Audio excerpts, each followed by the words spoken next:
하나님은 우주를 설계하시고 삼라만 상을 지으셨으며 지구의 아름다운 자연과 동식물과 하나님의 형상을 닮은 인간을 창조하셨습니다. 그리고 이 땅에 천국의 모형인 에덴 동산을 만드시고 거기서 피조물인 인간이 하나님과 영적인 교제를 하면서 평화롭게 살 수 있도록 허락하셨습니다. 그러나 우리의 조상인 아담은 불순종으로 말미암아 하나님과의 영적인 관계가 단절되고 에덴 동산에서 쫓겨났으며 그 후손인 우리도 마찬가지로 영의 생명이 끊어진 채 이 땅에 태어나 또 언젠가는 영원한 멸망의 길로 갈 수밖에 없는 처지가 되었습니다. 하나님은 공의로운 분이시지만 근본은 사랑이시라 이러한 우리를 보고만 있을 수는 없기에 마지막으로 독생자 예수 그리스도를 이 땅에 보내시어 죄악에 빠진 우리를 구원키로 하셨습니다. 하나님의 독생자 예수 그리스도께서 인간의 몸을 입고 오셔서 친히 십자가에 달리사 우리들의 죄악을 담당하셨으며 그 대속의 은혜를 믿는 자마다 십자가에 흘리신 피의 공로로 우리의 죄가 용서받으며 깨끗게 되는 은총을 베푸셨습니다. 이처럼 예수님이 이 땅에 오셔서 모든 인류를 위해 구원의 길을 열어주셨기에 예수님을 나의 왕과 구주로 고백하고 받아들이는 자마다 천국 백성이 되는 은혜를 내려주셨습니다. 그러나 현실은 그렇게 쉽지가 않습니다. 많은 사람이 교회를 열심히 다니며 겉으로 볼 때는 진실한 신앙인으로 보이는 사람이 많은 것 같으나 하나님을 실질적으로 만나고 참다운 신앙의 길을 온전히 걸어가는 것을 하나님께 인정받는 자는 그리 많지는 않은 것 같습니다. 다시 말해 이것은 교회는 열심히 다니지만 내면적으로 근본 변화가 일어난 사람이 별로 없다는 것을 뜻합니다. 그러면 천국에 합당하다고 하나님이 인정하는 자가 지금 시대는 왜 드물게 되었는지 영과 혼의 관점에서 그 이유를 한번 알아보고자 합니다. 우리가 이 땅에서 살아갈 때는 나의 육신과 혼이 그 중심이 되는데 이것은 3차원이라는 시공간의 제약을 가진 이 세계에서 우리의 영은 그 기능을 상실한 채로 태어나기에 어쩔 수 없이 혼이 육신을 이끌어가는 삶의 형태가 모든 인간에게 주어집니다. 이것은 인간이 타락하면서 하나님이 처음 이 땅을 창조하실 때의 목적과는 달리 하나님의 뜻을 배반하고 마귀가 주는 달콤한 세상의 유혹을 좇아 계속하여 온갖 죄를 범하면서 혼과 육신의 욕심만을 추구함으로써 혼적인 존재가 되었다는 것을 뜻합니다. 하나님은 지금도 우리와 영적인 교제를 나누기를 원하시지만 우리의 영은 여전히 하나님과의 영적 교제가 단절된 채 그 영은 깊은 잠에 빠져 있으며 오직 혼과 육신만이 살아서 세상을 탐하면서 한평생 살아갑니다. 영이 깨어나 삶의 변화가 일어나야 하는데 지금 시대는 이러한 변화와 그에 따른 믿음을 가진 자가 많지 않은 것 같습니다. 우리의 영은 언젠가는 하나님이 예비하신 천국에 가야 합니다. 그러기 위해서는 이 땅에 있을 때 마귀가 지배하는 세상에 묶여 있어서는 안 됩니다. 우리는 육신을 가진 혼적인 존재라서 예수님을 영접하기 전에는 누구라도 그 본질인 영이 혼과 육의 영향권 아래 있으며 만약 우리의 영이 이 땅에 있을 동안 깨어나지 못하면 혼과 육이 선악 안에 행한 모든 것들을 그대로 받을 수밖에 없으며 그 결과에 대한 책임도 오직 영이 감당해야 합니다. 이것은 우리가 심판대 앞에 서면 육신은 이 땅에 남겨지게 되기에 평생에 행한 모든 것은 우리의 영이 책임을 지고 심판을 받는다는 것을 의미합니다. 또 영을 영혼이라 부르기도 하는 것은 이 땅에서 혼과 육이 행한 정신적 육체적 모든 것들이 영에 담기게 되기 때문입니다. 그래서 우리가 멸망으로 가는 심판을 받지 않으려면 당연히 이 땅에 살 동안 혼과 육을 영이 제어하고 영이 주관하는 삶을 살아야 하기에 깊은 잠에 빠진 우리의 영은 이 땅에서 반드시 깨어나야 합니다. 이것은 회개와 성령의 거듭남에 의해서 가능합니다. 우리가 진실로 회개하면 깨끗해진 우리의 마음에 성령님이 오셔서 제일 먼저 우리의 영을 깨어나게 하며 그 다음에 지속적인 변화를 시키면서 자라가게 합니다. 성령이 내주한다는 것은 성령님과 더불어 삼위일체이신 예수님이 영으로 내 안에 계셔서 나의 왕 나의 구주가 되신 것을 의미합니다. 이러할 때 고린도후서 13장 5절과 같이 하나님은 우리가 가진 믿음을 보시고 이롭다고 인정하십니다. 그리고 성령님이 내주하셔서 우리를 도우시고 이끌어갈 때 비로소 우리는 구원의 좁은 길인 성화의 과정을 밟을 수가 있습니다.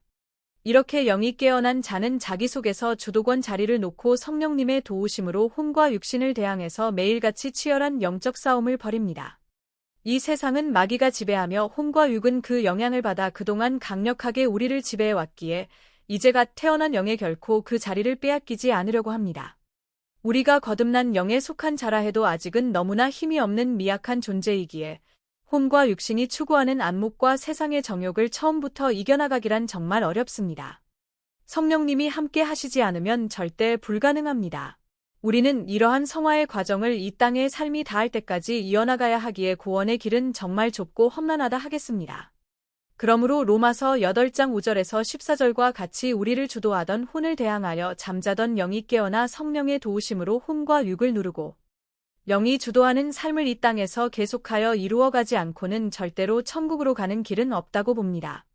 이 땅에서 살아갈 때는 분명 대부분이 혼과 육신이 주도하는 삶으로 영이 무력하게 끌려다녔지만 육신의 삶이 다하고 우리의 영혼이 이 땅을 벗어나면 그때는 상황이 완전히 바뀌게 됩니다. 하늘나라는 영의 세계이며 이 땅과는 그 차원을 달리합니다.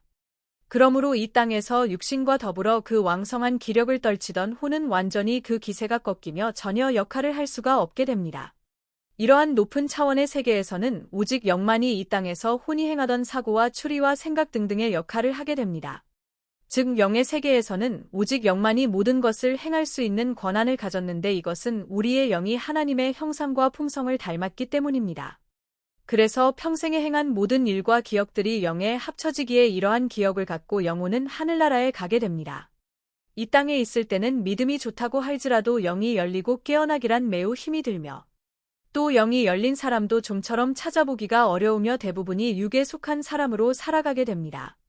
그러나 육신이 죽으면 신자나 불신자 모두가 평생에 잠자던 영이 그때는 완전히 깨어나 영적인 존재로 바뀌게 됩니다.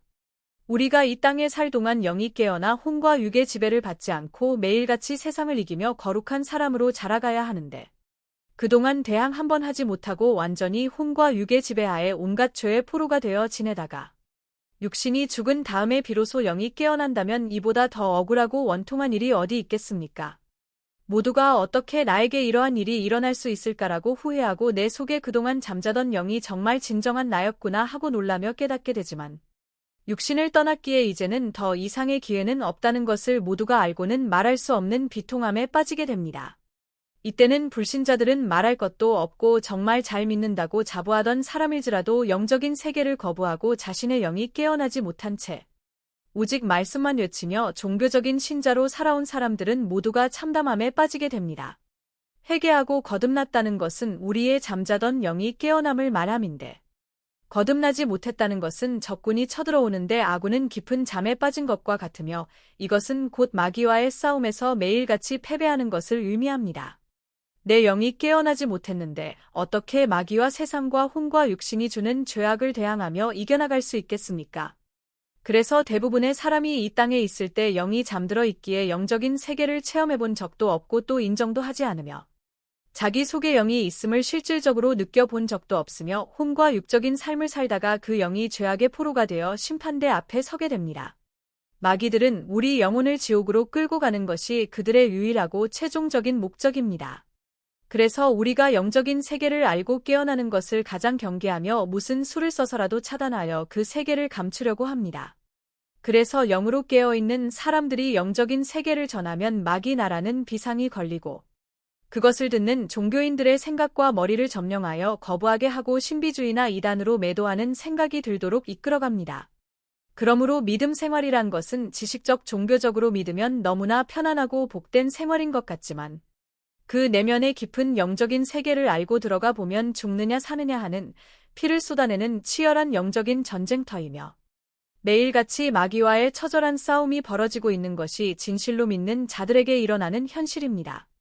마귀들은 무는 사자와 같이 죄악으로 우리를 올가매고 삼켜서 그들 나라로 끌고 가려고 합니다. 이것은 우리의 영이 깨어나서 강력한 힘을 발휘해도 이기기가 절대 쉽지 않으며 또 모두가 영적으로 잠들어 있는데 어떻게 그 막강한 악한 세력들을 이겨 이 땅에서 하나님 나라를 이루어갈 수가 있겠습니까? 그동안 우리가 종교적인 신앙생활로 일관하는 삶을 살아왔다면 이제는 반드시 돌이켜 주님이 원하시는 영에 속한 사람으로 바뀌어야 합니다. 모두가 내 영혼의 소중함과 영원한 종착지가 어디인지 또 어떻게 하면 하나님께 인정을 받아 영원한 천국에서 복된 삶을 누릴 수가 있는지를 우리 모두 깨달아야 합니다.